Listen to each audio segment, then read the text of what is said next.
ассалому алайкум дӯстон, хуш омадем ба шабакаи мо. дар навори имрӯза барои шумо тозатарин ва муҳимтарин хабарҳоро аз ҷаҳони ММО омода кардем. барои дастгирии канали мо лайкро зер карда 3-4 калима комментария нависен. мо боша наворро оғоз мекунем. шахсоне ки аз Москва ва Московский област хоҳиши гузаштани граница дорен ва намедонем ки ба кӣ муроҷиат кунен, пас мо ба шумо одамони бабоварӣ, акаи ғулом ва акаи умедро тавсия медиҳем ки тӯли чанд сол мешавад онҳо дар ин соҳа кору фаъолият мекунанд. ин бародаро шуморо аз Москва ва Московский област гирифта ба мошинҳои худ ба границаи Қазоқистон бурда меоранд. мошинҳои ин бародаро мошинҳои комфортни буда ҳамаи шароитҳоро доранд. барои ҳамин худи ҳозир ба номерҳои дар рӯи экран буда занг занен ва граница гузашта ҳуҷҷатҳои худро хуб кунен ва агар ки скидка гирифтан хоҳен, пас ҳатман аз номи канали мо Паҳлавон теҷе гап занен.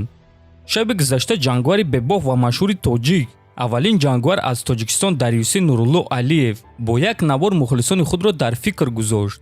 Алиев дар саҳифаи инстаграми худ ана ҳамин наворро гузошта ба наздикӣ навишт ва ҳамин гуна мухлисони худро дар фикр гузошт, чунки маълум нест ки ин суханҳои навишташудаи Нурулло оиди муҳориба аст ё ин ки оиди шакли пурраи ин навор. ба фикри худи шумо дӯстон, Нурулло Алиев чиро дар назар дошт? бояд гуфт ки худи Нурулло Алиев дебют, яъне аввалин муҳорибаи худро дар UFC моҳи декабр гузаронидан мехоҳад. оиди ин чиз худи ҷангвар хабар дод. ҳамчунин Нурулло гуфт ки баъди ғалаба дар ташкилоти Dana White Contender Series ӯ аз Dana White талаб кард ки ба ӯ муҳориба диҳанд ва ӯ тайёр аст ки ҳафтаи оянда муҳориба гузаронад. ва чӣ хеле ки худи Нурулло Алиев гуфт, UFC ба ӯ муҳориба дар моҳи октябр дар турнири UFC 280 доданд. аммо Нурулло ва дастаи ӯ ба як хулосае омаданд ки дар ин саҳна муҳориба барои онҳо аз ҷиҳати вазн камкунӣ хуб нахоҳад шуд ва барои ҳамин онҳо ин муҳорибаро қабул накарданд.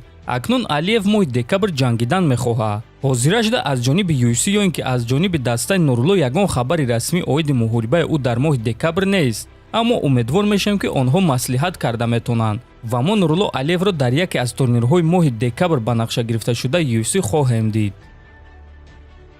имрӯз дар сомонаҳои иҷтимоӣ наворе баромад ки дар он реаксияи Умар Нурмагомедов ва Усман Нурмагомедовро дар ғалабаи Ислам Махачев дида мешавад. биён якҷоя тамошо мекунем дӯстон.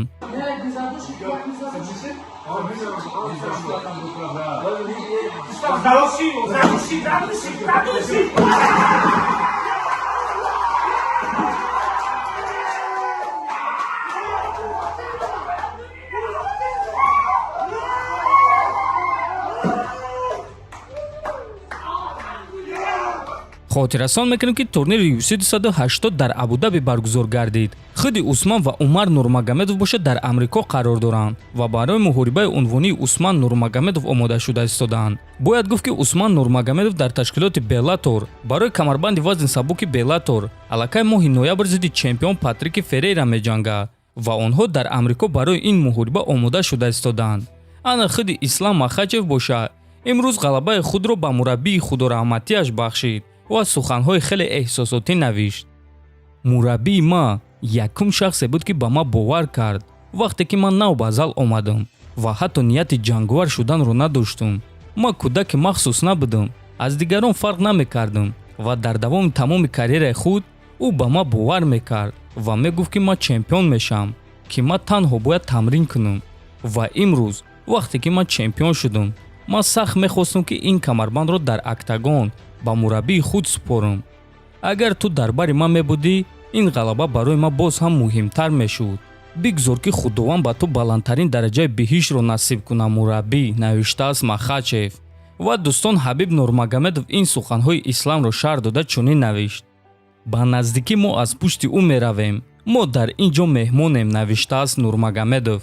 дӯстон, бояд гуфт ки Ислам Махачев яке аз шогирдони дӯстдоштаи Абдулманап Нурмагомедов буд ва ӯ қариб дар ҳамаи интервюҳои худ мегуфт ки Ислам чемпион мешавад ва ӯ ҷои Ҳабиб Нурмагомедовро мегирад. чӣ хеле ки мебинем ӯ хато накард ва шогирдаш ба ҳадафи мондаи устодаш расид.